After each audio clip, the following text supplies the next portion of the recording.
सोचो अगर तुम्हारे पास एक ऐसी पावर आ जाए जिससे तुम ये देख पाओ कि किसने किस किस के साथ फिजिकल रिलेशनशिप बनाया है, तो तुम ऐसी पावर का क्या करना चाहोगे? हमारी ये कहानी एक ऐसी लड़की की है जिसके पास इस तरह की पावर थी। लेकिन क्या वो पावर उसके लिए वरदान बनती है या फिर कोई शाप? चलिए जानते हैं इस कहानी में। कहानी की शुरुआत एक लड़की योन से होती है जो बिल्कुल अकेली रहती है। वो न तो किसी इंसान से मिलती है और न ही किसी से डायरेक्ट बात करती है। आज सुबह कार के हॉर्न की वजह से उसकी आंख खुल जाती है। वो बाहर देखती है तो उसे एक हाई स्कूल की लड़की सेवना दिखाई देती है जिसके सिर पर एक रेड लाइन थी और कार में बैठे आदमी के सिर से कई सारी रेड लाइंस निकल रही थी। वो आदमी अपनी भतीजी सियोना को कार में बैठने के लिए कह रहा था, लेकिन सियोना मना कर देती है। तभी योन की नजर सामने की बिल्डिंग में एक औरत पर जाती है जिसके सिर से भी एक से ज्यादा रेड लाइंस निकल रही थी। वो औरत योन को देखकर मुस्कुराती है, लेकिन योन डरकर अंदर भाग जाती है। इसके बाद योन बताती है कि उसके पास एक खास पावर है।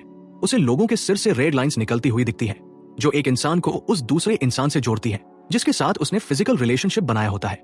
योन इन लाइंस को टीवी और फोटोज तक में देख पाती है। वो कहती है कि बचपन से ही उसके पास ये पावर थी। उसने अपने पापा के सिर से भी एक से ज्यादा रेड लाइंस निकलती हुई देखी थी, लेकिन तब उसे इस चीज की समझ नहीं थी और उसने वो रेड लाइंस एक ड्राइंग में भी बना दी थी।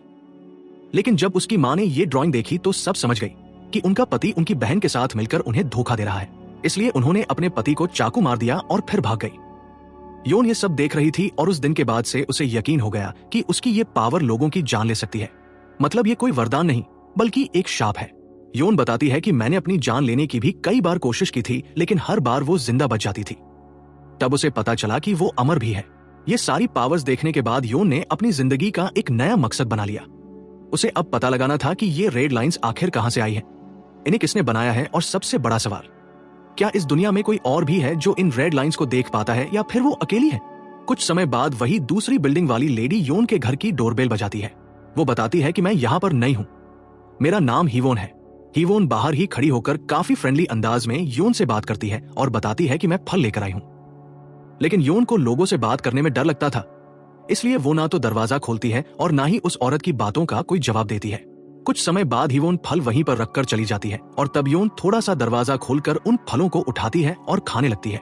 उसे ये काफी अच्छे लगते हैं। वहीं दूसरी तरफ हम एक डिटेक्टिव जीवुक को देखते हैं, जो वही आदमी है जिसके सिर से योन ने कई सारी रेड लाइंस निकलती हुई देखी थी। वो अपने पुलिस स्टेशन में आता है जहां उसका कलीग डॉम और वही काम करने वाली एक लड़की भी होती है। जीवुक तो लोगों के साथ मिलकर रेड लाइंस बढ़ाने में काफी एक्सपर्ट था और वो यहाँ पर एक लड़की के साथ भी मिलकर रेड लाइंस बढ़ाने लगता है। वही स्कूल में हम जीवुक की भतीजी सियोना को देखते हैं, जिसे कई सारी गुंडी लड़कियां मिलकर बुली कर रही थी। तब इनकी लीडर हियंग यहाँ पर आती है। वो भी सियोना को मारकर उससे कहती है कि तूने ही टीचर के पास जाकर मेरी रिपोर्ट की थी ना। सियोना मना करती है, लेकिन हियंग अब नहीं मानती और कहती है कि अब तू मुझे पैसे लाकर देगी और अगर तूने ऐसा नहीं किया तो मैं तुझे छत से नीचे फेंक दूंगी। इधर जीवुक के पास अब एक मर्डर केस आता है। एक औरत का उसके घर में ही मर्डर हो गया था।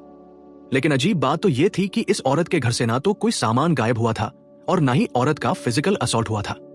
तभी एक और डिटेक्टिव यहाँ पर आकर बताती है कि हमें एक विटनेस मिला है जिसका कहना है कि उसने एक डिलीवरी बॉय को मर्डर वाली रात यहाँ पर आते हुए देखा था।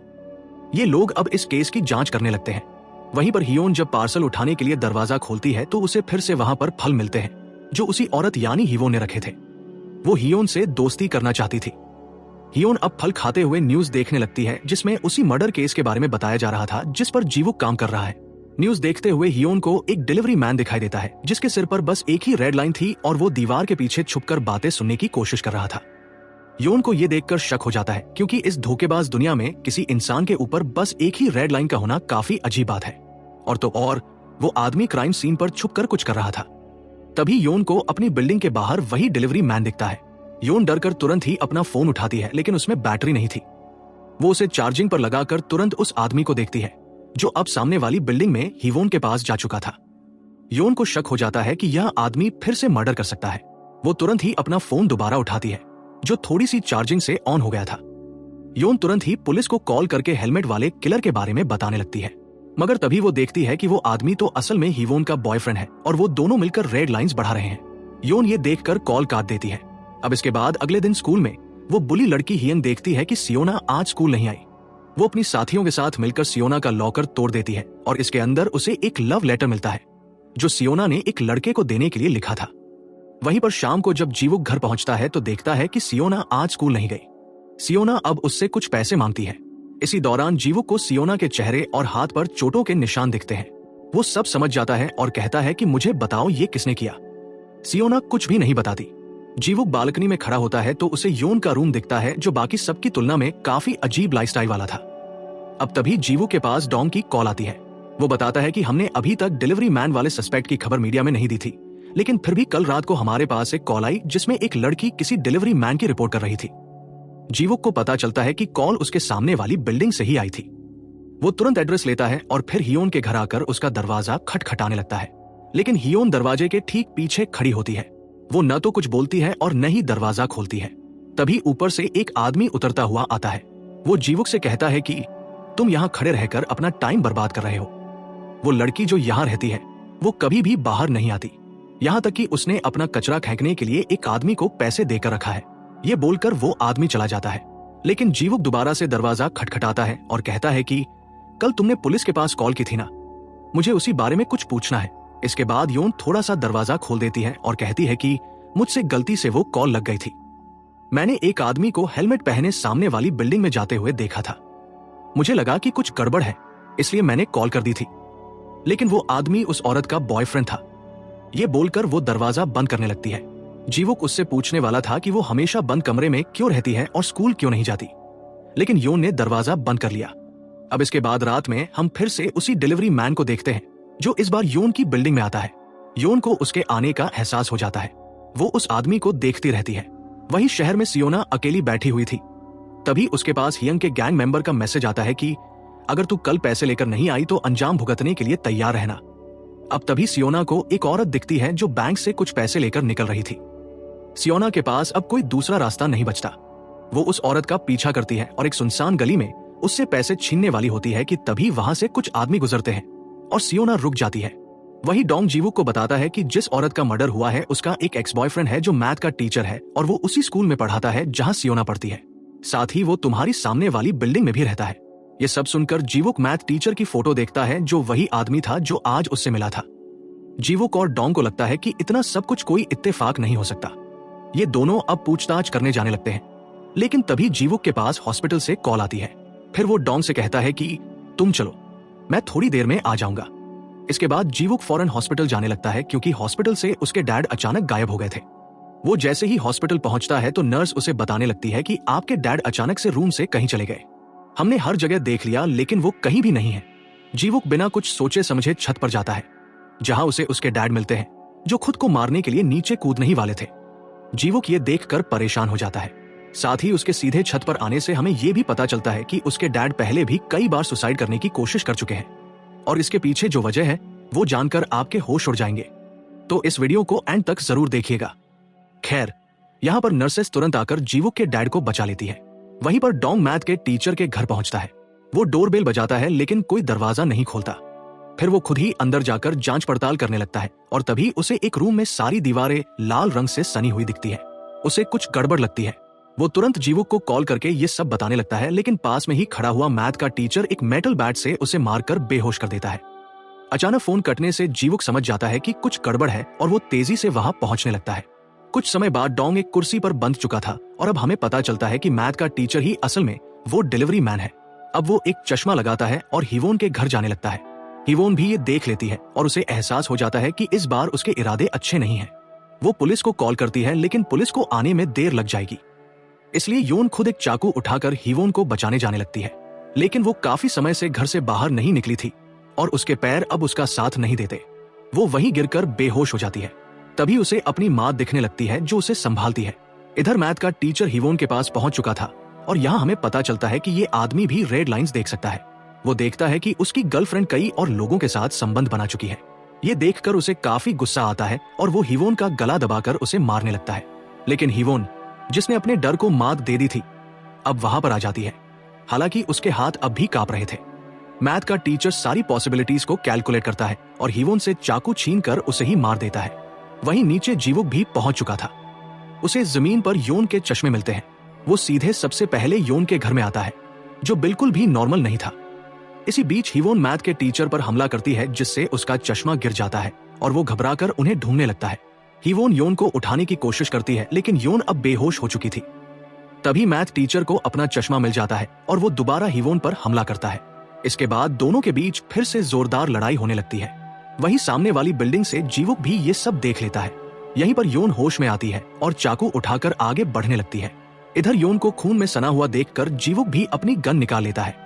तभी योन मैथ के टीचर के पैर में चाकू मारती है और जैसे ही वो आदमी हिवोन को मारने के लिए आगे बढ़ता है, तभी जीवुक दूर से उसे गोली मार देता है। इस तरह हिवोन और योन की जान बच जाती है। लेकिन मरने से पहले वो आदमी कहता है आ। ये सुनकर योन समझ जाती है कि वो आदमी भी रेड लाइंस देख पाता था। कुछ ही देर में एम्बुलेंस यहाँ पर आती है और मैथ टीचर को ले जाया जाता है। लेकिन योन ये सोच रही थी कि वो मैथ टीचर अपना चश्मा गिरने के बाद उसे इतनी वैल्यू देकर आखिर क्यों ढूंढ रहा था। शायद वो कोई आम चश्मा नहीं होगा। योन को उस आदमी की बॉडी के पास कोई भी चश्मा नहीं दिखता। सबके जाने के बाद जीवुक उसके पास आकर कहता है कि पक्का तुम्हें हॉस्पिटल नहीं जाना। योन कहती है कि मैं ठीक हूं, तुम चिंता मत करो। तभी सियोना वहां पर आ जाती है। वो योन को देखकर कहती है कि इतनी रात में तुमने ये ब्लैक ग्लासेस क्यों लगा रखे हैं। इसके कुछ समय बाद जीवुक सियोना से बात करता है। वो कहता है कि अगर तुम्हारे साथ स्कूल में कुछ चल रहा है तो मुझे बता दो। लेकिन सियोना जीवुक से बहस करने लगती है। तभी वो जाने लगता है तो सियोना कहती है कि वैसे योन आज बाहर क्या कर रही थी। जीवुक पूछता है कि क्या तुम उसे जानती हो। सियोना बताती है कि हाँ, हम दोनों सेम मिडिल स्कूल में थे और उसकी माँ ने एक दिन उसके डैड को मार दिया था और फिर उसे छोड़कर भाग गई थी। अब अगली सुबह योन घर से बाहर बैठी हुई थी। हिवोन ने उसकी जान बचाने के लिए उससे कहा था कि मैं तुम्हारी शुक्रगुजार हूं। और पहली बार योन को एहसास हुआ कि उसकी ये पावर लोगों की जान लेने की बजाय उनकी जान बचा भी सकती है। अब तभी हियोन के पास अननोन नंबर से मैसेज आता है। कोई उससे कहता है कि मुझे भी वैसी ही दुनिया दिखती है जैसी तुम्हें दिखती है, स्कूल आ जाओ। हियोन ये समझ जाती है कि स्कूल में कोई तो है जो रेड लाइंस को देख पाता है। अब इसके बाद स्कूल में हम एक नई टीचर ग्योजन को देखते हैं जो काफी सीधी सादी होती है। वहीं मैसेज पढ़ने के बाद हियोन स्कूल आने का फैसला कर लेती है और अपने घर को साफ करने लगती है। यहीं पर आज जब सियोना स्कूल आती है तो हियंग उसी लव लेटर को सबके सामने जोर जोर से पढ़कर सुनाती है और उसका मजाक उड़ाने लगती है। इससे सियोना को गुस्सा आ जाता है और वो हियंग को पहले मारती है।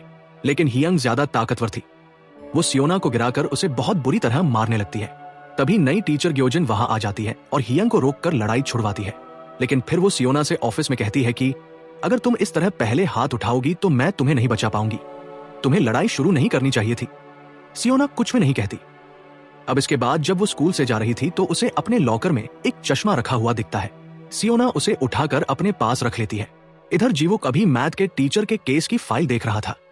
डॉम, जो जिंदा बच गया था, कहता है कि हमने उसे पकड़ लिया था और वो मर चुका है, इसलिए केस बंद हो गया है। तो तुम फाइल क्यों देख रहे हो। जीवुक बताता है कि इस आदमी ने अपनी पिछली सभी गर्लफ्रेंड्स को मार दिया था, जबकि उसका ब्रेकअप उनसे काफी समय पहले हो चुका था। और ये आदमी बिल्कुल भी रिलीजियस नहीं था, लेकिन फिर भी वो लगातार मोक्ष यानी सल्वेशन की बात करता रहता था। जीवुक को लगता है कि केस में अब भी कोई कड़ी बाकी है जिसके बारे में किसी को पता नहीं। जीवुक अब मैथ के टीचर के घर जाकर उसी कमरे को देखने लगता है जिसकी दीवारें पूरी रेड थी। और जीवुक देखता है कि उन दीवारों पर रेड पेंट नहीं किया गया था, बल्कि रेड लाइंस बनाई गई थी जिनसे दीवारें रेड दिख रही थी। ये बात जीवुक को काफी अजीब लगती है कि आखिर उस आदमी ने ये लाइंस यहां क्यों बनाई थी। इधर सियोना को भी वो चश्मा पहनने के बाद अपने ऊपर एक रेड लाइन दिखने लगी। सियोना उसे पकड़ने की कोशिश करती है लेकिन वो लाइन नहीं छुपती। तभी जीवुक घर आ जाता है और उसके सिर पर ढेर सारी रेड लाइंस देखकर सियोना डरकर भाग जाती है। फिर वो आसमान को देखती हुई बाहर निकलती है और हियोन भी उसे देख रही थी। इसके बाद सियोना शहर में आ जाती है। उसे हर तरफ हर इंसान के सिर पर रेड लाइंस निकलती हुई दिखती है। लोगों ने एक से ज्यादा लोगों के साथ संबंध बना रखे थे। सियोना ये देखकर सब समझ जाती है कि ये लाइंस आखिर क्या दर्शा रही है। अब इसके बाद अगले दिन वो चश्मा पहनकर स्कूल जाती है, जहां उसे साफ दिखने लगता है कि किस टीचर ने किसके साथ रिलेशन बना रखा है। वो देखती है कि नई टीचर ग्योजन बिल्कुल सीधी सादी और वर्जिन है। इसके बाद वो देखती है कि हियंग के सिर से भी रेड लाइंस निकल रही है। सियोना एक रेड लाइन को फॉलो करती है जो सीधा उनके एक टीचर से कनेक्ट हो रही थी। सियोना सब समझ जाती है। फिर क्लास में मिस ग्योजन सभी बच्चों को एक नई स्टूडेंट योन से मिलवाती है। योन ने अब इसी स्कूल में एडमिशन ले लिया था और वो सियोना की क्लास में आती है। वहीं जीवुक अब भी मैथ के टीचर के केस पर रिसर्च कर रहा था। उसे एक फोटो में वो आदमी चश्मा पहने दिखाई देता है। जीवुक उसके पास मिले सामान को चेक करता है, लेकिन उसमें कोई भी चश्मा नहीं था। इसके बाद वो स्कूल आ जाता है और टीचर्स ऑफिस में जाता है, जहां उसे ग्योजन मिलती है। ग्योजन उसे पहचान जाती है कि ये तो सियोना के अंकल हैं। जीवुक उन्हें बताता है कि वो अपनी भतीजी की वजह से यहाँ नहीं आया, बल्कि एक केस की इन्वेस्टिगेशन करने आया है। जीवुक पूछता है कि क्या वो आदमी हमेशा चश्मा पहनता था। ग्योजन बताती है कि वो यहाँ नई आई है इसलिए ज्यादा कुछ नहीं जानती, लेकिन वो आदमी शायद चश्मा नहीं पहनता था। वहीं दूसरी तरफ हियंग पैसे ना लाने की वजह से सियोना को काफी मारती है, लेकिन अब सियोना उससे नहीं डरती और उसका हाथ पकड़ लेती है। ये देखकर हियंग और गुस्सा हो जाती है और सियोना को और मारती है। तभी योन वहां आ जाती है और हियंग को रुकने के लिए कहती है, लेकिन हियंग अब योन से भी लड़ने लगती है। मगर योन सियोना की तरह नहीं थी। वो हियंग को बिल्डिंग के किनारे तक ले जाती है और कहती है कि अगर उसने दोनों को दोबारा परेशान करने की कोशिश की तो वो उसे लेकर बिल्डिंग से नीचे कूद जाएगी। योन सच में ऐसा कर सकती थी और ये देखकर हियंग डर जाती है और वहां से चली जाती है। हालांकि सियोना को योन का इस तरह बीच में आना पसंद नहीं आता, मगर फिर भी वो योन से खुश थी। इधर जीवुक इन्वेस्टिगेशन करने के बाद वहां से जाने लगता है। वो एक बार में आता है जहां मैथ का टीचर अक्सर आया करता था। जीवुक उसकी फोटो दिखाकर बारटेंडर से पूछता है। बारटेंडर बताता है कि हाँ, ये आदमी यहाँ अक्सर आता था और एक कोने में बैठकर अपनी ड्रिंक पीता था और चला जाता था, लेकिन कुछ समय पहले से उसके साथ अजीब चीजें होने लगी थी। वो यहाँ आता और लोगों के सिरों को देखकर गिनती करता था। इसी वजह से एक बार उसकी एक कस्टमर से लड़ाई भी हो गई थी। ये सब जानने के बाद जब जीवुक जाने लगता है तो एक लड़की उसे रोक लेती है और जीवुक उसके साथ रेड लाइन बढ़ाने लगता है। वहीं दूसरी तरफ रात में सियोना हियंग का पीछा करती है और देखती है कि वो तो उन्हीं टीचर से मिल रही है। सियोना उन दोनों की साथ में फोटो ले लेती है। इसके बाद जब वो दोनों होटल में होते हैं तो सियोना हियंग को वही फोटो भेजकर उसे धमकाती है, लेकिन हियंग रिप्लाई करती है और कहती है कि मैं तो अभी माइनर हूं, अगर सच्चाई बाहर आ गई तो हमारे टीचर को ही सजा होगी। ये सब पढ़कर अब सियोना के दिमाग में एक नया आइडिया आता है। वो अगले ही दिन उसी टीचर को वो फोटो भेजती है और उसे ब्लैकमेल करके कहती है कि 20 मिलियन वोन तैयार रखना। फिर स्कूल आते समय वो योन से बात करती है और कहती है कि 20 मिलियन वोन काफी होंगे ना, मुझे अपने अंकल के घर से बाहर निकलना है और आजादी के साथ अपनी जिंदगी जीनी है। लेकिन यहाँ पर सियोना योन को ये नहीं बताती कि 20 मिलियन वोन वो कहाँ से लाने वाली है। फिर वो योन से पूछती है कि तुम्हें क्या लगता है, तुम्हारी माँ अब भी जिंदा होंगी? योन चुप रहती है। सियोना कहती है कि अगर वो जिंदा होती तो तुमसे मिलने जरूर आती। योन को ये सुनकर अपनी माँ की याद आ जाती है। वो अपने घर आकर बालकनी में बैठकर दूसरे परिवार को देखती है और अगर कोई आम इंसान उन्हें देखता तो सोचता कि परिवार कितना खुश है। लेकिन सियोना के पास जो पावर थी उससे वो देख पाती थी कि परिवार में हर इंसान अपने पार्टनर से कुछ न कुछ छुपा रहा है। इसके बाद अगले दिन वही टीचर हियंग को ऑडिटोरियम में लेकर जाता है और बताता है कि किसी ने हम दोनों की साथ में फोटो खींच ली थी और अब वो मुझे धमका रहा है। हियंग बताती है कि वो सियोना होगी। टीचर पूछता है कि उसे ये कैसे पता चला। हियंग कहती है कि मुझे भी नहीं पता। ये बोलकर वो जाने लगती है। फिर वो देखती है कि उसकी सारी दोस्त अब सियोना के साथ बहुत अच्छा बर्ताव कर रही है। यहीं पर उसी टीचर को अपनी डेस्क पर और फोटो मिलती है जिनमें वो दूसरी टीचर के साथ था, और ये काम सियोना ने नहीं किया होता। अब इस पावर का इस्तेमाल करके वो सभी को ब्लैकमेल करने लगी थी और कोई भी उसके खिलाफ नहीं जाता। हियोन भी ये सब देखती है और उसे कुछ गड़बड़ लगती है। इधर वो टीचर अब 20 मिलियन जमा करने के लिए उन्हीं दूसरी टीचर्स के पास जाता है, लेकिन कोई भी उसे पैसे देने के लिए तैयार नहीं होता। हियोन भी ये सब देख रही थी। इसके बाद बाथरूम में वो सियोना के चश्मे को नोटिस करती है और कहती है कि तुम हमेशा से चश्मा नहीं पहनती थी ना, जरूर तुम इनसे कुछ देख पाती हो। योन अब रिस्क लेती है और तुक्का मारकर कहती है कि मुझे भी वो रेड लाइंस दिखती है।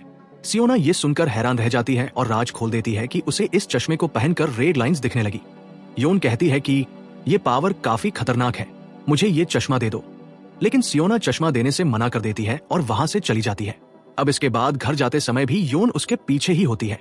सियोना कहती है कि तुम ये जानना चाहती हो ना कि मेरी रेड लाइन किससे कनेक्ट है? योन कहती है कि मुझे नहीं जानना। तभी सियोना पूछती है कि वैसे इन रेड लाइन से पीछा कैसे छुड़ाया जा सकता है? योन को याद आता है कि जब उसकी माँ ने अपने पति को मार दिया था तो उन दोनों के बीच बनी हुई वो रेड लाइन भी मिट गई थी। यानी अगर लाइन से पीछा छुड़ाना है तो उस इंसान को मारना होगा जिसके साथ रिलेशन बनाया है। लेकिन योन ये बात सियोना को नहीं बताती और कहती है कि मुझे नहीं पता। इधर वो टीचर अब भी काफी परेशान था। उसने अब तक पैसों का इंतजाम नहीं किया था। वहीं पर रात में सियोना एक लड़के के साथ होती है। तभी टीचर उसके पास मैसेज करता है और कहता है कि पैसे चाहिए तो आधी रात में स्कूल की छत पर आ जाना। इसके बाद सियोना उसी लड़के के साथ फोटो बूथ में जाती है, लेकिन हियंग अब उसका पीछा कर रही थी क्योंकि उस दिन बाथरूम में छुपकर हियोन और सियोना की सारी बातें उसने सुन ली थी। अब जब हियंग सियोना का बैग साइड में रखा देखती है तो वो चश्मा निकाल लेती है। जैसे ही सियोना को ये बात पता चलती है वो हर जगह अपना चश्मा ढूंढने लगती है। इधर हियंग चश्मा पहनकर एक ऐसी दुनिया को देखती है जहां पर हर इंसान अपने पार्टनर को चीट कर रहा होता है। वो इस पावर के मिलने से खुश हो ही रही थी कि तभी अचानक कोई उसे पकड़ लेता है।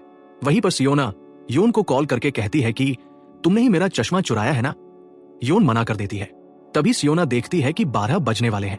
वो कहती है, चलो छोड़ो, मुझे अभी स्कूल जाना है, मैं तुमसे बाद में निपट लूंगी।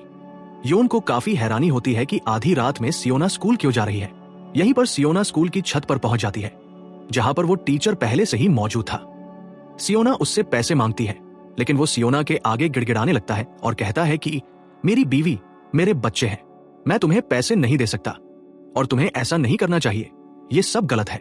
लेकिन सियोना कहती है कि जब वो लड़कियां मुझे बुली करती थी तब तुम सारे टीचर कुछ भी नहीं करते थे, तो वो सही था क्या? टीचर कहने लगता है कि चलो ठीक है, तुम पहले अपने फोन से फोटो डिलीट कर दो, मैं तुम्हें पैसे दे दूंगा। लेकिन तभी उसकी वाइफ उसके पास मैसेज करती है कि किसी ने पहले ही सारे फोटो उसे भेज दिए थे और वो उससे सवाल करने लगती है। ये सब देखकर टीचर को बहुत गुस्सा आता है। उसे लगने लगता है कि सियोना ने ही ये सब किया है, जबकि सियोना ने ऐसा नहीं किया था। इसी बीच हियोन भी सियोना को देखने के लिए स्कूल आ चुकी थी और तभी उसे सियोना दिखती है जो कि छत से गिर रही थी। हियोन उसके पास आ जाती है, जहां सियोना अब मरने के कगार पर थी। इसके बाद हियोन उसे लेकर हॉस्पिटल पहुंचती है। सियोना को तुरंत ही ऑपरेशन रूम में ले जाया जाता है। जीवुक भागते हुए वहां पहुंचता है और कहता है कि यह सब कैसे हुआ। हियोन बताती है कि सियोना स्कूल में गई थी, मैं भी उसे ढूंढने वहां पहुंची तो वो छत से नीचे गिर रही थी।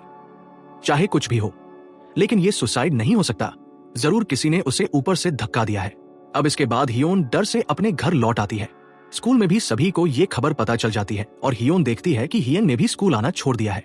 यहीं पर हम एक और टीचर किम को देखते हैं, जिसकी जिंदगी में तूफान आया हुआ था। उसकी जल्दी ही शादी होने वाली थी, लेकिन उसने अपनी शादी तोड़ दी। अब वो कुछ दिन रहने के लिए अपनी बहन के घर आ जाता है। ये दोनों भाई बहन कई सालों बाद मिल रहे थे। किम अपनी बहन से कहता है कि वो बस कुछ दिन रहेगा क्योंकि वो अब कनाडा शिफ्ट होने वाला है। वहीं पर जीवुक सियोना के साथ हॉस्पिटल में होता है। सियोना की अब जान बच गई थी और वो खतरे से बाहर थी, लेकिन उसे अभी तक होश नहीं आया था। योन भी बाहर से उसे देखकर यहां से चली जाती है। फिर जब वो स्कूल की छत पर खड़ी हुई थी, तब एक लड़की क्यूंजिन उसके पास आती है। वो सियोना के बारे में उससे बात करने लगती है क्योंकि वो सियोना को जानती थी। वो कहती है कि सियोना सुसाइड नहीं कर सकती, जरूर उसे किसी ने मारा है।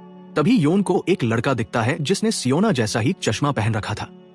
योन तुरंत ही उसके चश्मे को देखने लगती है, लेकिन वो नॉर्मल चश्मा होता है।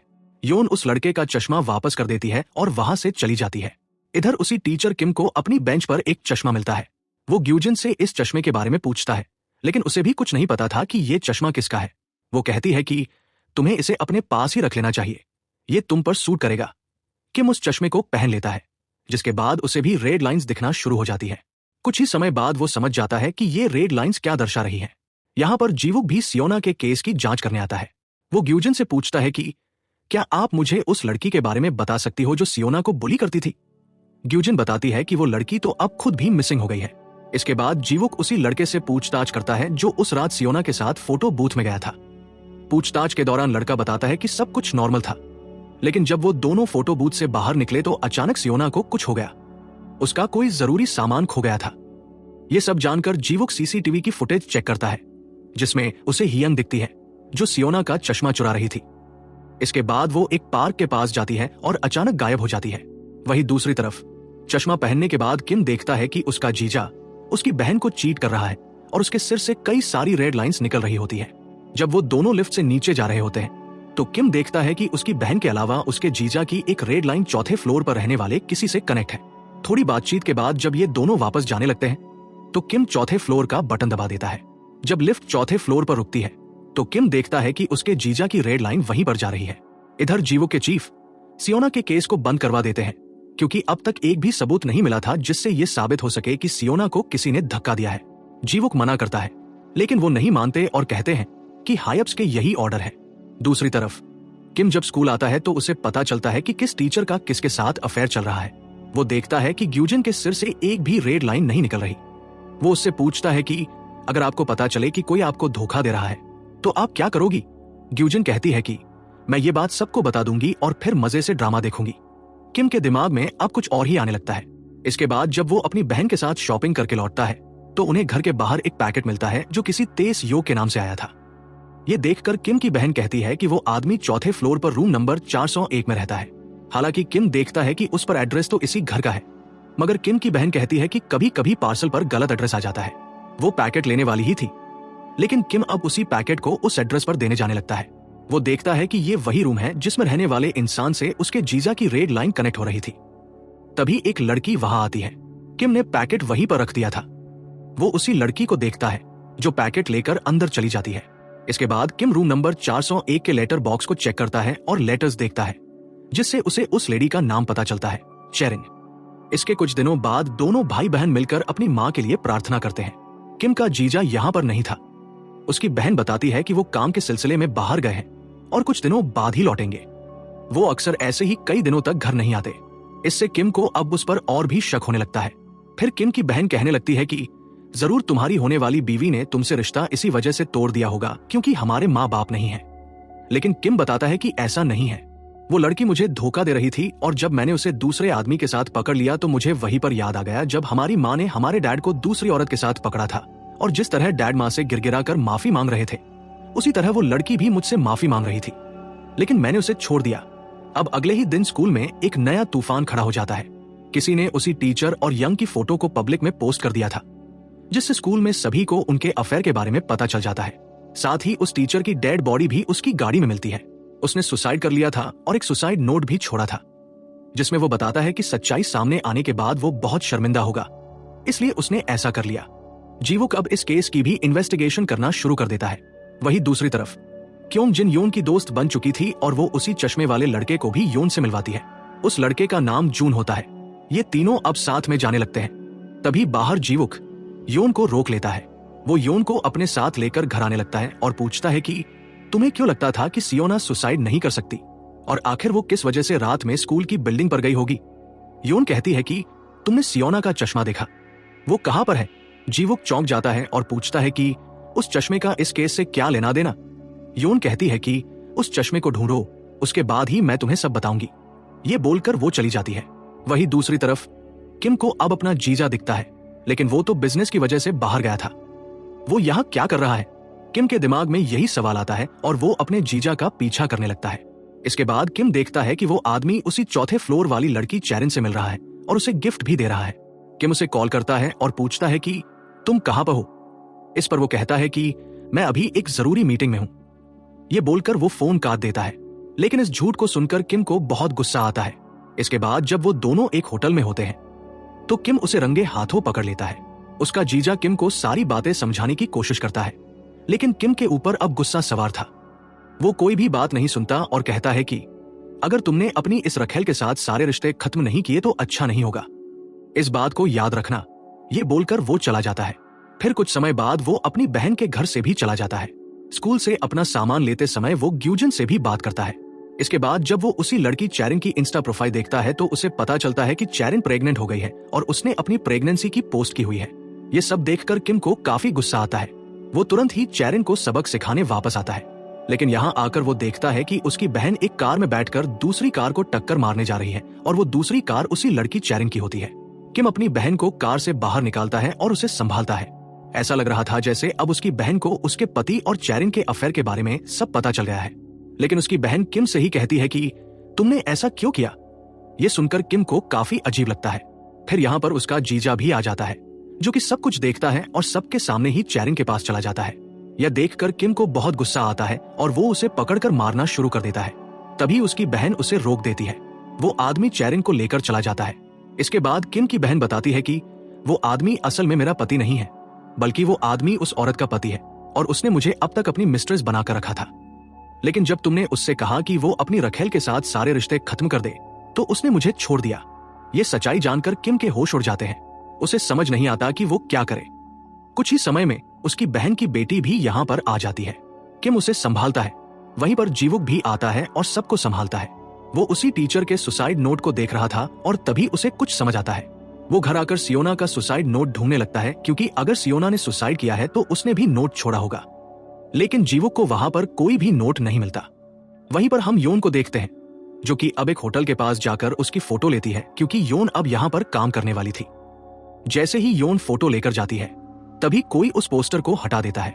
इधर जीवुक अब दोबारा योन से बात करता है और उसके पास अब सियोना की डायरी भी थी, जिसमें सियोना ने रेड लाइंस देखते हुए चश्मे की ड्राइंग और रेड लाइंस बनाई हुई थी।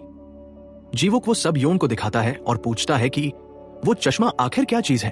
इस पर अब योन जीवुक को सब बताने लगती है कि उस चश्मे को पहनने के बाद हमें एक रेड लाइन दिखती है। योन अब जीवुक को रेड लाइंस के बारे में सब बता देती है और कहती है कि ये लाइंस मैं बचपन से देख सकती हूँ। ये उन लोगों को एक दूसरे से जोड़ती है जो आपस में रिलेशनशिप बना चुके हैं, और सियोना भी उस चश्मे से ये देखने लगी थी। जीवो को ये बात बहुत अजीब लगती है, लेकिन सियोना का केस सुलझाना था, इसलिए वो इन बातों पर विश्वास कर लेता है। वो योन से पूछता है कि क्या वैसे चश्मे एक से ज्यादा हो सकते हैं, क्योंकि इस तरह के केस आजकल बहुत बढ़ गए हैं। योन को इस बारे में कुछ भी नहीं पता था कि वो चश्मा कहां से आया और क्या ऐसे और भी चश्मे हैं। इसके बाद योन स्कूल में एक डरावना सपना देखती है। फिर वो अपने नए दोस्तों क्यूंग जिन और जून से मिलती है। क्यूंग जिन बाहर घूमने चलने के लिए कहने लगती है, लेकिन योन मना कर देती है और बताती है कि उसने एक होटल में जॉब लगा ली है, इसलिए उसे काम पर जाना है। यहीं पर स्कूल में हम एक और टीचर को देखते हैं जिनका नाम मीस संग होता है। मीस संग के पास वही खास चश्मा होता है जिससे वो सबकी रेड लाइंस देख पाती है। आज डीन से काम की वजह से डांट खाने के बाद मीस संग गुस्से में स्टेपलर के पिन निकालने लगती है। इसके बाद लंच टाइम में जब सभी टीचर्स बातें कर रही थी तो वो मीस संग से पूछती है कि तुम क्या बनना चाहती थी। मीस संग बताती है कि मुझे एक एक्ट्रेस बनना था। तभी एक म्यूजिक टीचर वहां पर आ जाता है और मीस संग उसे ही देखने लगती है। साफ दिख रहा था कि मीस संग को म्यूजिक टीचर पर क्रश हो गया है। अब दूसरी तरफ पुलिस स्टेशन में जीवुक अभी डोंग के साथ मिलकर पता लगाने की कोशिश कर रहा था कि सियोना को छत से धक्का आखिर किसने दिया होगा। इन्हें लगता है कि ये काम वही टीचर कर सकता है, क्योंकि मरने से पहले उसकी लास्ट लोकेशन स्कूल में ही थी और सियोना को धक्का देने के बाद उसने खुद को मार लिया होगा। लेकिन इनकी ये थ्योरी बेकार हो जाती है, क्योंकि जीवुक कहता है कि टीचर की फैमिली के हिसाब से उसे खुद भी ऊंचाई से डर लगता था। इसके बाद जीवुक अपने साथी डोंग को भी उसी चश्मे के बारे में बताता है और कहता है कि उस चश्मे को पहनने के बाद सियोना अलग तरीके से बिहेव करने लगी थी। लेकिन डोंग ऐसे खास चश्मे वाली बात को हंसी में उड़ा देता है। तभी इनके चीफ वहां पर आ जाते हैं और दोनों तुरंत ही बोर्ड को पलट देते हैं, क्योंकि जीवुक अब छुपकर इस केस की इन्वेस्टिगेशन कर रहा था। वहीं पर होटल में क्यूंग जिन और जून योन से मिलने आ जाते हैं। तीनों एक छोटी जगह में बैठते हैं और क्यूंग जिन ने जानबूझकर योन को जून के बराबर में बैठाया होता है, क्योंकि जून योन को पसंद करता था और क्यूंग जिन इन दोनों को मिलवाना चाहती थी। यहीं पर मीस संग भेष बदलकर आज फिर से होटल में आ जाती है। योन उन्हें पहचान नहीं पाती। मीस संग रूम नंबर 206 की चाबियां लेती है और रूम में जाने लगती है। क्यूंग जिन उसे देखकर कहती है कि शायद मैंने इसे पहले कहीं पर देखा है। यहीं पर मीस संग एक रूम में आकर खुद से ही बातें करने लगती है। वो कहती है कि मैं पहले कई आदमियों के साथ सो चुकी हूँ, लेकिन जब से तुम मेरी जिंदगी में आए हो सब कुछ बदल गया है। असल में मीस संग अपनी एक्टिंग की प्रैक्टिस कर रही थी। कुछ समय बाद यूं क्यूंग जिन और जुन तीनों छत पर आराम कर रहे थे। तभी मीस संग इन्हें जाती हुई दिखती है। क्यूंग जिन अब उसे पहचान जाती है कि ये तो उनकी वही चश्मिश टीचर मीस संग है और वो जुन को भी ये बात बताती है। यहीं पर मीस संग अपने घर आकर अपने असली रूप में आ जाती है। वो चश्मा पहनती है और बाहर झांकने लगती है। दूसरी तरफ जीवुक अब योन की मॉम के केस की फाइल को देखता है, जिससे उसे पता चलता है कि योन की मॉम को जब ये बात पता चली थी कि उनके पति ने उनकी बहन के साथ रिलेशनशिप बना रखा है, तो उन्होंने अपने पति को जान से मार दिया था। केस की फाइल में यह भी लिखा होता है कि छोटी सी योन ने शायद उन दोनों को एक साथ देख लिया होगा और एक ड्राइंग में रेड लाइन के जरिए उन दोनों को कनेक्ट कर दिया, जिससे उसकी माँ को सब पता चल गया। जीवुक को याद आता है कि उसने योन के घर में काफी अजीब चीजें मैप पर देखी थी। इससे अब जीवुक को पूरा यकीन हो जाता है कि ऐसा चश्मा और पावर सच में मौजूद है। फिर हॉस्पिटल में जीवुक योन से पूछता है कि क्या सियोना के सर पर भी कोई रेड लाइन मौजूद है। योन बताती है कि हाँ, उसके सर पर भी एक लाइन मौजूद है, लेकिन वो किससे जुड़ी है मैंने ये नहीं देखा।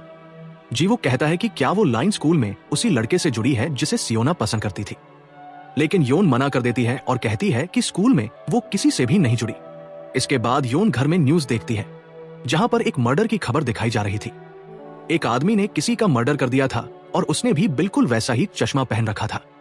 वो बहुत अजीब तरह से स्माइल करते हुए सभी को देख रहा था। इससे योन समझ जाती है कि शायद वैसे चश्मे एक से ज्यादा मौजूद है। फिर स्कूल में मीस संग को एक रूम से म्यूजिक की आवाज आती है। मीस संग वहां पर जाती है तो म्यूजिक टीचर आराम से बैठकर म्यूजिक सुन रहा था। दोनों अब साथ में म्यूजिक सुनते हुए बातें करने लगते हैं। म्यूजिक टीचर थोड़ी सी बात करने के बाद ये समझ जाता है कि मीस संग को एक एक्ट्रेस बनना था। तभी मीस संग अपने चश्मे से दोनों को देखती है। म्यूजिक टीचर के सर से एक रेड लाइन निकल रही थी और मीस संग चाहती थी कि उसकी रेड लाइन उससे कनेक्ट हो। यहीं पर स्कूल में छुट्टी के समय जून योन के पास आता है। वो बताता है कि क्यूंग जिन को कुछ काम था, इसलिए वो पहले ही चली गई। फिर ये दोनों साथ में जाने लगते हैं। जून पूछता है कि अगर तुम फ्री हो तो कहीं पर चले क्या। वो योन को अब स्कूल के स्विमिंग पूल में लेकर आता है, क्योंकि अब तक वो समझ चुका था कि योन को शांत जगह पसंद है। योन भी यहाँ आकर काफी खुश होती है और सीधे पूल में कूद जाती है। वो पानी के अंदर ही रहती है और शांति को महसूस करती है। तभी जून को लगता है कि वो डूब रही है। जून भी उसे बचाने के लिए पानी में कूद जाता है और दोनों हंसने लगते हैं। इसके बाद जून योन को अपना स्वेटर देता है और दोनों साथ में नूडल्स खाने लगते हैं। योन भी अब जून को रेड लाइंस के बारे में सब बता देती है और कहती है कि वो बचपन से ही ये देख पाती है। जून इसकी बातों पर तुरंत ही विश्वास कर लेता है। योन भी अब धीरे धीरे जून को पसंद करने लगी थी और घर आकर सोचती है कि वो रेड लाइन के साथ कैसी लगेगी। वहीं पर पुलिस स्टेशन में एक लेडी बैठी हुई थी जो जीवुक को देखकर पहचान जाती है कि उनकी दोनों की रेड लाइन कनेक्ट हो रही थी। वो हाई हेलो करके वहां से चली जाती है। डोंग ये सब देखकर जीवुक से बात करता है और पूछता है कि तुम किसी को डेट कर रहे हो क्या, या फिर तुम्हारे दिल में कोई है। ये सुनकर जीवुक को टीचर ग्यूजिन की याद आ जाती है और वो कहता है कि हाँ, मेरी नजरों में कोई है। इधर मी संग आज फिर से होटल में आकर रूम नंबर 206 को बुक करती है। ये मी संग का अब डेली रूटीन बन गया होता है। फिर काम के दौरान योन उसे अपने आप से बातें करते हुए सुनती है। वो फिर से अपना वही डायलॉग बोल रही थी। तभी वो बताने लगती है कि कैसे एक दिन होटल में उसे ये चश्मा मिला जिसके बाद उसकी पूरी जिंदगी बदल गई। अब तभी बराबर वाले रूम यानी रूम नंबर 205 में कोई आता है। इस रूम में एक हॉल था जिससे मी संग उस रूम में झांकती है और वो देखती है कि ये तो वही म्यूजिक टीचर है। फिर कुछ समय बाद उसी रूम में एक लेडी आती है और दोनों की लाइन जुड़ी हुई थी, जिससे मी संग समझ जाती है कि दोनों पार्टनर्स हैं और वो दोनों अपना प्राइवेट समय बिताते हैं। ये सब देखकर मी संग का दिल ही टूट जाता है। उस औरत के जाने के बाद मी संग तुरंत ही इस होटल में अपने स्टे को एक दिन और बढ़ा देती है और इस बार उसने अपनी विग भी उतार दी थी। वो पानी में अब ड्रग मिला देती है। फिर अगले दिन जब म्यूजिक टीचर दोबारा उस रूम में आता है तो मी संग तैयार हो जाती है। जैसे ही वो दूसरी लेडी यहाँ आने लगती है, मी संग उस पर हमला करती है और उसे अपने रूम में लेकर आती है और बांध देती है। फिर खुद म्यूजिक टीचर के पास जाती है। म्यूजिक टीचर जो कि किसी और का इंतजार कर रहा था, वो मी संग को देखकर चौंक जाता है। मी संग अब उसके सामने कबूल करती है कि वो उसे पसंद करने लगी है, लेकिन म्यूजिक टीचर डरकर यहाँ से जाने लगता है। तभी मी संग उसके सर पर स्टेपलर मारती है और म्यूजिक टीचर वहीं पर बेहोश हो जाता है। इसके बाद मी संग उसकी बॉडी को ही किस करने लगती है और कहती है कि मैंने तुम्हारे पानी में पहले ही ड्रग मिला दिया था, लेकिन तुम्हें थोड़ी देर में होश आ जाएगा। मगर अब ऐसा नहीं होता और म्यूजिक टीचर के सर से खून निकलने लगता है, जिसके बाद उसकी यहीं पर डेथ हो जाती है और उसकी रेड लाइन भी मिट जाती है। ये सब देखकर मी संग को काफी दुख होता है। वो बाथटब में जाकर उसी स्टेपलर से अब खुद के शरीर को स्टैब करने लगती है और इसी तरह मी संग खुद को भी जान से मार डालती है। कुछ समय बाद जब योन काम से ऊपर आती है तो तभी उसके सामने वही औरत आ जाती है जो कि बंदी हुई थी। वो योन को सब बताती है। योन तुरंत ही रूम नंबर 205 में जाकर देखती है तो उसे यहाँ पर टीचर की डेड बॉडी दिखती है। फिर कुछ समय बाद पुलिस और डिटेक्टिव यहाँ पर आ जाते हैं। जीवुक इस केस की भी इन्वेस्टिगेशन करता है। वो डोंग से पूछता है कि क्या तुम्हें यहाँ पर कोई चश्मा मिला। डोंग मना कर देता है। इसके बाद जीवुक योन से बात करता है और पूछता है कि क्या ये इंसिडेंट भी उसी चश्मे से रिलेटेड है। योन कहती है कि मी संग स्कूल में हमेशा चश्मा पहनती थी, लेकिन जब वो यहाँ पर आती थी तो उसका हुलिया पूरा बदला हुआ होता था। वो बिल्कुल अलग इंसान होती थी, लेकिन कल उन्होंने भी चश्मा लगा रखा था। योन कहती है कि वो चश्मे काफी खतरनाक है। उन्हें पहनकर इंसान सोचता है कि वो खास है, लेकिन एंड में अंजाम बुरा ही होता है। जीवो किसी बारे में सोचता है। वो सियोना को भी देखने जाता है। इसके बाद वो दोबारा अकेले ही क्राइम सीन पर आ जाता है और खून से भरे हुए बाथटब को खाली करता है, जिसके बाद उसे यहाँ पर वही चश्मा मिलता है। उसे पहनने के बाद जीवुक को अपने ऊपर ढेर सारी रेड लाइंस दिखने लगती हैं, जिन्हें देखकर वो हैरान रह जाता है। तभी पास्ट का सीन दिखाया जाता है और अपने भाई और भाभी के इस दुनिया से जाने के बाद जीवुक बचपन से ही सियोना का ख्याल रखने लगा था, लेकिन वो सियोना पर ज्यादा ध्यान नहीं दे पाता था, जिससे सियोना जीवुक से ठीक से बात भी नहीं करती थी और उसकी लाइफ में क्या चल रहा है इसके बारे में जीवुक को कोई खबर भी नहीं थी। मगर अब चश्मा पहनने के बाद उसे सियोना के सर पर एक रेड लाइन दिखती है और खुद के सर पर कई सारी रेड लाइंस दिखती है। इसके बाद पुलिस स्टेशन में भी वो जान पाता है कि किसका किसके साथ अफेयर चल रहा है। वो देखता है कि डोंग के सर पर 2 रेड लाइंस है और पूछने पर जीवुक को पता चलता है कि कॉलेज टाइम में उसकी एक गर्लफ्रेंड थी, लेकिन यहाँ पर जीवुक डोंग को चश्मे के बारे में कुछ भी नहीं बताता। अब तभी एक हाई स्कूल की लड़की जीना यहाँ पर आती है, जिसके सर से 4 लाइंस निकल रही थी। फिर कुछ समय बाद जीवुक उसी लड़के को सियोना के पास लेकर आता है और देखता है कि सियोना की लाइन इस लड़के से कनेक्ट नहीं है। जीवुक उससे पूछता है कि क्या सियोना का कोई और बॉयफ्रेंड भी था, लेकिन वो मना कर देता है कि उसे नहीं पता। इधर योन क्यूंग-जिन और जुन से बात कर रही थी। उसका जल्दी ही बर्थडे आने वाला था, इसलिए क्यूंग-जिन पार्टी करने के लिए कहने लगती है। तभी योन के पास एक अनजान नंबर से मैसेज आता है। कोई उसके बर्थडे के बारे में जानता था और वो योन को उस दिन एक पार्टी में आने के लिए कहता है। योन स्कूल में इसी बारे में सोचती रहती है। तभी वही लड़की जीना, जो कि कल पुलिस स्टेशन गई थी, वो योन की क्लास में आती है। वो यही पढ़ती थी। योन देखती है कि उसके सर से 4 लाइंस निकल रही है। इधर दूसरी तरफ डोंग उसी लड़की जीना के केस पर काम कर रहा था। जीना का कहना था कि एक हफ्ते पहले जब वो अपने दोस्त के घर पर उसके साथ थी और ड्रिंक कर रही थी, तो बेहोश होने के बाद जब उसे होश आया तो उसने अपने आप को इस हालत में पाया जैसे उसका रेप किया गया हो। यहाँ पर डिटेक्टिव लेडी उससे पूछती है कि क्या तुम्हें पहले इसका एक्सपीरियंस था, लेकिन वो मना कर देती है। रिकॉर्डेड वीडियो को देखकर जीवुक कहता है कि ये लड़की झूठ क्यों बोल रही है, क्योंकि इसके सर से 4 लाइंस निकल रही थी। अब इसके बाद जीवुक और डोंग उसी लड़के से पूछताछ करने जाते हैं। यहाँ पर ग्यूजिन जीवुक से मिलती है और जीवुक देखता है कि मिस ग्यूजिन के सर से एक भी रेड लाइन नहीं निकल रही। इसके बाद जीवुक उनसे उसी लड़के के बारे में पूछता है और उसका नाम हानियू था। जीवुक उसे चश्मे से देखता है, उसके सर से बस एक ही लाइन निकल रही थी। ये दोनों उससे पूछताछ करते हैं, लेकिन वो लड़का हानियू साफ मना कर देता है और कहता है कि मैंने ऐसा नहीं किया, हम दोनों ने बस ड्रिंक की थी। जीवुक और डोंग के पास कोई सबूत नहीं था और वो दोनों जाने लगते हैं। तभी योन जीवुक को चश्मा पहने देख लेती है। योन उसे साइड में ले जाकर उससे कहती है कि ये चश्मा काफी खतरनाक है, ये मुझे दे दो। अब तक जिसने भी इसे पहना है उसके साथ बुरा ही हुआ है। लेकिन जीवुक उसे चश्मा नहीं देता। योन उसे समझाने लगती है और तभी ग्यूजिन इन दोनों के पास आ जाती है। योन यहाँ से चली जाती है। इसके बाद जीवुक ग्यूजिन से कहता है कि क्या आप मेरे साथ कभी डिनर पर चलोगी। ये बोलकर वो शर्मा कर चला जाता है, लेकिन मिस ग्यूजिन सरकास्टिक स्माइल के साथ उसे देख रही थी। और यहाँ पर हमें पता चलता है कि ग्यूजिन के पास भी बिल्कुल योन की ही तरह बिना चश्मे के रेड लाइन देखने की पावर है।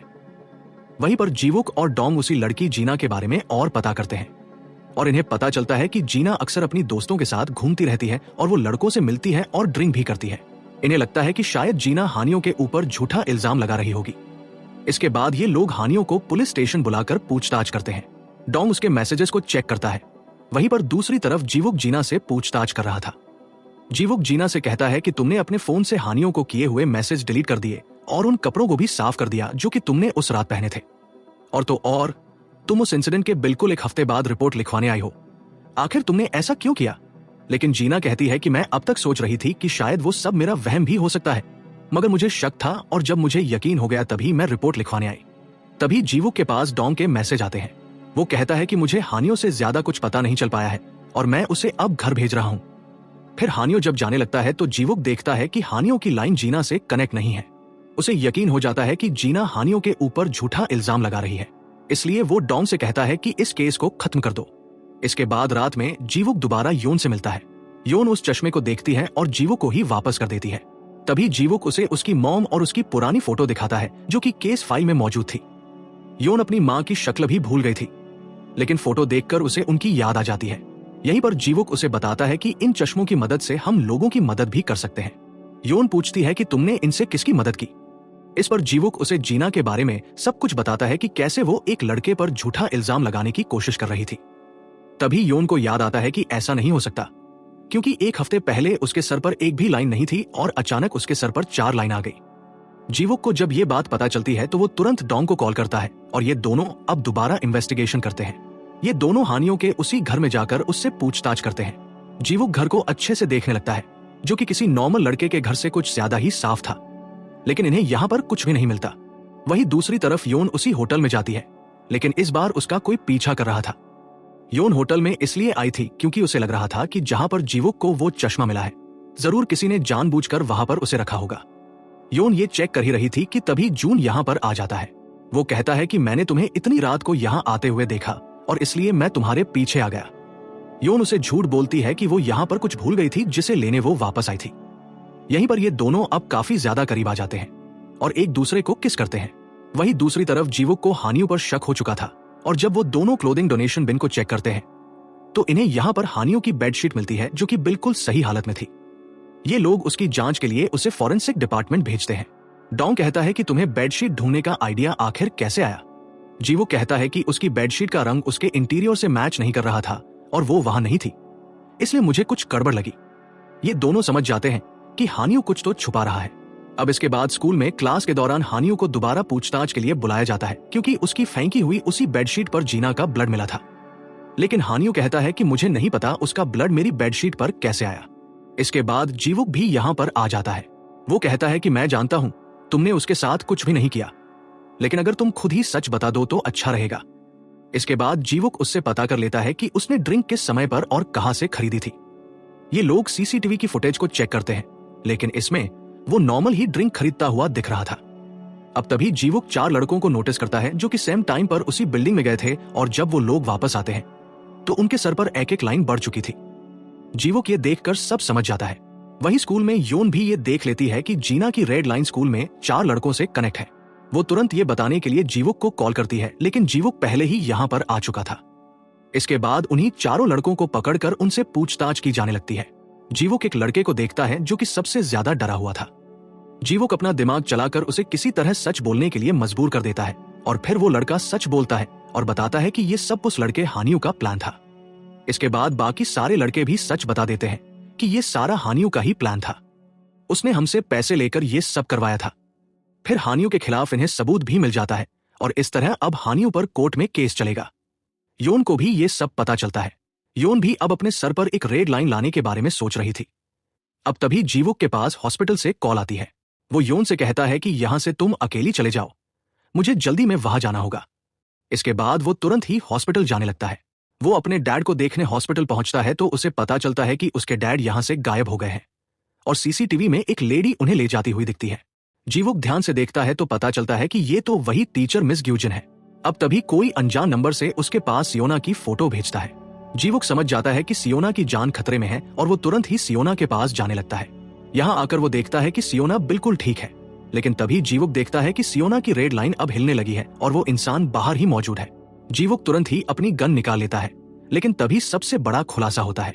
सियोना की रेड लाइन जिस इंसान से जुड़ी थी वो कोई और नहीं बल्कि उसका ग्रैंडफादर और जीवुक का डैड था। ये सब देखकर जीवुक के होश उड़ जाते हैं। वो तुरंत ही अपने डैड को पकड़कर सियोना से दूर कर देता है और गुस्से में कहता है कि तूने ये सब क्यों किया। जीवुक उन्हें मार देना चाहता था, लेकिन वो ऐसा नहीं कर पाता और गिल्ट के मारे रोने लगता है। वो बार बार अपने डैड से कह रहा था कि तुमने ऐसा क्यों किया, और यही वजह थी कि उसके डैड भी बार बार सुसाइड करने की कोशिश करते थे। वहीं दूसरी तरफ हम योन को देखते हैं, जिसके हाथ अब खून से रंगे हुए थे और वो रो रही थी। योन अब जीवुक को कॉल करती है और कहती है कि मुझे आपकी मदद चाहिए। इसके बाद हम शहर के बीचों बीच एक कैफे में मौजूद एक लड़की को देखते हैं, जिसके पास कोई एक वीडियो भेजता है जिसमें उसका बॉयफ्रेंड किसी और लड़की के साथ था। ये देखकर वो लड़की टूट जाती है। वही कॉलेज में हम उस लड़की को भी देखते हैं जो कि वीडियो में उस आदमी के साथ थी, और किसी ने सभी लोगों को उसकी वीडियो भेज दी थी और सभी लोगों ने वो वीडियो देख ली होती है।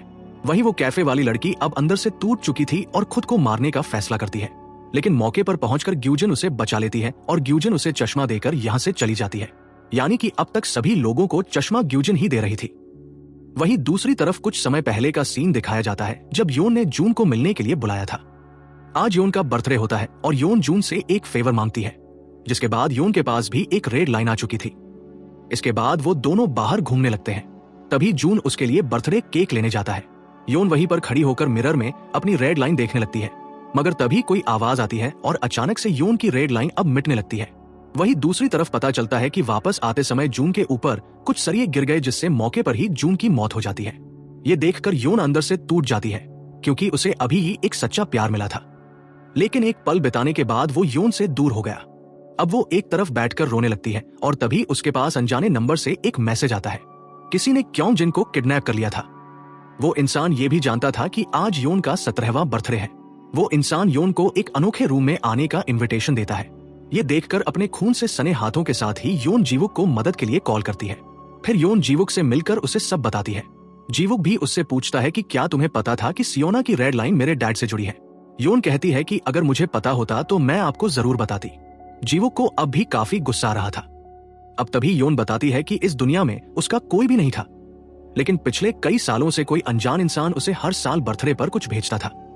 योन कहती है कि पहले मुझे लगता था कि ये मेरी मां होंगी, लेकिन आज मुझे एहसास हुआ कि वो इंसान एक सही समय आने का इंतजार कर रहा था, और वो समय आज ही आ चुका है। योन जीवुक को वही मैसेज दिखाती है, और जीवुक को भी अब जानना था कि आखिर इन सारी चीजों के पीछे कौन है और वो ये सब आखिर क्यों कर रहा है। इसके बाद ये दोनों क्योंग जिन को बचाने के लिए स्कूल में आ जाते हैं। जीवुक कहता है कि मुझे तुम्हारी टीचर ग्यूजिन के बारे में जानकारी निकालनी है। अब तभी योन एक रूम को देखती है जिसकी लाइट्स ऑन थी। योन तुरंत ही उसी रूम की तरफ भागती है। जीवुक भी उसका पीछा करते हुए रूम में घुसता है, लेकिन योन अब यहाँ से गायब हो जाती है। मगर वहीं योन को क्योंग जिन इसी रूम में मिलती है। वो क्योंग जिन को छुड़ाती है और पूछती है कि तुम्हें किडनैप किसने किया। क्योंग जिन बताती है कि तुमने ही तो मुझे यहाँ पर बुलाया था, लेकिन फिर मुझे किसी ने मारकर बेहोश कर दिया और इसके बाद क्या हुआ मुझे याद नहीं। वहीं पर जीवुक को भी हम इसी रूम में देखते हैं, लेकिन अब उसके लिए योन कहीं पर गायब हो चुकी थी। इधर योन क्योंग जिन को लेकर बाहर आती है और उसी जगह पर जीवुक को आवाज लगाती है। वो नीचे जाने लगती है, लेकिन योन और क्योंग जिन जितनी बार भी नीचे उतरती है तो वो वापस वही पहुंच जाती है जहां पर वो रूम था। और यहाँ पर अब हमें पता चलता है कि जीवुक अब एक दूसरी डायमेंशन में फंस चुका है। वो एक रूम में जाता है। इधर योन और क्योंग जिन छत पर आ जाती है और वहीं जीवुक एक अजीब सी जगह पर पहुंच गया था जहां वही कैफे वाली औरत होती है और यहाँ पर वो सभी लोग भी थे जिन्हें ग्यूजिन ने वो चश्मा दिया था। और उन्हें देने के बाद ग्यूजिन ने उन लोगों से दूसरे लोगों को मार देने के लिए कहा था। इसी तरह कैफे वाली औरत ने भी उन सभी लोगों का मर्डर कर दिया था जिनसे उनकी रेड लाइन जुड़ी थी, और अब वो आखिरी आदमी को भी खत्म कर देती है। जीवुक भी ये सब देख रहा होता है। इधर योन क्योंग जिन को बता देती है कि मैं अजीब चीजें देख पाती हूँ, लेकिन यहाँ पर क्योंग जिन के पास भी वो चश्मा आ चुका था। वो कहती है कि ये अजीब चीजें नहीं बल्कि मजेदार है। योन ये देखकर हैरान होती है। वो कहती है कि तुम्हारे पास ये कहां से आया, इसे उतार दो। लेकिन अब क्योंग जिन उस चश्मे से ऑब्सेस्ड हो चुकी थी और वो ये बताती है कि हमारी टीचर क्योंग जिन ने मुझे ये बताया है कि अगर तुम मर जाओगी तो फिर पूरी दुनिया में सभी लोग बिना चश्मे के भी इन रेड लाइंस को देख पाएंगे। योन समझ जाती है कि इन रेड लाइंस के पीछे उसकी वही टीचर मिस ग्यूजिन है। इधर ग्यूजिन अब सबके सामने आती है। ग्यूजिन के सर पर इतनी सारी रेड लाइंस थी कि उन्हें गिन पाना नामुमकिन था और वो इन लाइंस को छुपा भी सकती थी। अब जीवुक के सामने वो उसके डैड को लाती है। जीवुक तुरंत अपने डैड को बचाने लगता है, लेकिन ग्यूजिन उसे चाकू देकर कहती है कि इसे मार दो। जीवुक भी मैनिपुलेट होने लगता है। उसे सियोना की वजह से अपने डैड पर अब भी गुस्सा आ रहा था, लेकिन वो ग्यूजिन पर हमला करता है। मगर ग्यूजिन आम इंसान नहीं थी। वह जीवुक को दूर फेंक देती है और फिर उसके डैड पर गोली चलाती है, लेकिन ग्यूजिन के आसपास एक कवच था जिससे वो हर बार बच जाती है। वो जीवुक को पकड़कर उठा देती है और बताती है कि उसने सियोना को छत से धक्का दिया था, क्योंकि अगर सियोना अस्पताल में नहीं होती तो जीवुक उस पर बच जाता। उस पर कभी भी ध्यान नहीं देता और उसे कभी भी पता नहीं चलता कि सियोना किस चीज से गुजर रही है। यहीं पर छत पर योन अब चश्मा लेने के लिए क्योंग जिन से फाइट करने लगती है। वो किसी तरह से उसका चश्मा उतार कर तोड़ देती है। चश्मा टूटने के साथ ही क्योंग जिन अपने असली रूप में आ जाती है। कुछ भी याद नहीं रहता कि वो यहाँ पर कैसे आई और यहाँ क्या कर रही है, लेकिन यहीं पर योन के शरीर से अब खून निकलने लगता है। उसकी आंखें भी बदल चुकी थी और उसका खून आसमान की तरफ बहने लगता है। योन भी उसी डायमेंशन में पहुंच जाती है। वो जीवुक को देखती है जो अब बेहोश हो चुका था। योन अब ग्यूजिन का सामना करती है और कहती है कि तुम ये सब क्यों कर रही हो। ग्यूजिन कहती है कि आज तुम्हें तुम्हारे सारे सवालों के जवाब मिलेंगे। तुम बचपन से सोचती थी न कि तुम्हारी पावर कोई शाप है, लेकिन असल में ये एक वरदान है। और जिन लोगों को मैंने चश्मा दिया वो सभी खुद से उन लाइंस को देखना चाहते थे। लोग रेड लाइंस देखने के लिए मर रहे हैं, उन्हें भी दूसरे लोगों की रेड लाइंस देखनी है। अब इसके बाद सभी लोग उन दोनों को घेर लेते हैं और ग्यूजिन योन को मारने के लिए उसके चाकू मारती है, लेकिन योन की मॉम जो कि यहाँ मौजूद थी बीच में आकर उसे बचा लेती है। वो मरते हुए योन को बताती है कि मेरे पास भी वो चश्मा था और मैंने देख लिया था कि तुम्हारे डैड का अफेयर मेरी बहन के साथ चल रहा है और तभी मैंने तुम्हारे डैड मारा था। इसमें तुम्हारी कोई गलती नहीं थी, इसलिए खुद को दोष मत देना। ये बोलकर उनकी मौत हो जाती है। अब गुस्से में योन ग्यूजिन पर हमला करती है, लेकिन वो कुछ भी नहीं कर पाती और उसके पेट में ही चाकू लग जाता है, जिसके बाद उसका खून निकलने लगता है। ग्यूजिन उसे आसमान में उड़ाती है और उसका काफी सारा खून निकालती है। योन का सारा खून आसमान में इकट्ठा हो रहा था और उसके खून से एक बहुत बड़ी रेड बॉल बनती है जो कि असली दुनिया के ठीक ऊपर थी। इसके बाद योन जमीन पर गिर जाती है। फिर ग्यूजिन अपनी पावर से उस रेड बॉल को रेड लाइंस में बदल देती है और असली दुनिया में सभी के पास रेड लाइन भेज देती है। तभी योन दोबारा उठ जाती है क्योंकि वो अमर थी। योन ग्यूजिन को मार देती है, लेकिन मरते मरते ग्यूजिन कहती है कि हम दोनों को जिस मकसद से इस दुनिया में भेजा गया था वो अब पूरा हो चुका है। इसके बाद ग्यूजिन मर जाती है और सभी लोग जो यहाँ पर मौजूद थे डरकर इधर उधर भागने लगते हैं और गायब हो जाते हैं। जीवुक भी दोबारा जाग जाता है, उसका चश्मा गिरता है और वो उसकी तरफ बढ़ने लगता है। इसके बाद योन वापस असली दुनिया में पहुंच जाती है। वो अब ठीक हो चुकी थी। ग्यूजिन उसके पास आती है और उसे लेकर जाने लगती है। यहीं पर जीवुक भी असली दुनिया में आ चुका था। वो अब भी चश्मे के पीछे जा रहा था, लेकिन योन उसे रोक लेती है। यहीं पर रेड लाइंस अब असली दुनिया में सभी को दिखने लगी थी। शुरुआत में सभी लोग चौंक गए थे और रेड लाइंस अचानक इंसानों को दूसरे इंसानों से कनेक्ट करने लगी। सभी लोग काफी डर गए, उन्हें समझ नहीं आता कि ये रेड लाइंस क्या है। फिर एक साल बीत जाता है। अब सभी लोगों को यह समझ आ चुका था कि रेड लाइंस क्या दर्शा रही है और इसी वजह से सभी लोग अपना चेहरा छुपाकर रहने लगे थे। हियोन, जिसके सर पर एक भी रेड लाइन नहीं थी, अब एक नॉर्मल इंसान की तरह दुनिया में जिंदगी बिताने लगी थी। सियोना को भी होश आ चुका था और वो बिल्कुल ठीक थी। जीवुक के सर पर इतनी सारी लाइंस होने के बाद भी उसे अब जीवुक से कोई दिक्कत नहीं थी और दोनों साथ में खुश थे। यहीं पर हियोन फिर से अकेली हो चुकी थी। वो अपने गांव में आ जाती है और जून की कब्र के पास जाकर उसे याद करने लगती है, लेकिन तभी अचानक उसके सामने ग्यूजिन का भूत आ जाता है और इसी एंडिंग के साथ ये कमाल की सीरीज यहाँ पर खत्म हो जाती है। दोस्तों, आपको ये सीरीज कैसी लगी कमेंट करके जरूर बताइएगा, और अगर ये वीडियो पसंद आई हो तो वीडियो को लाइक करके हमारे चैनल फ्लिक्सोरा को भी सब्सक्राइब कर लीजिएगा। मिलते हैं नेक्स्ट वीडियो में। धन्यवाद।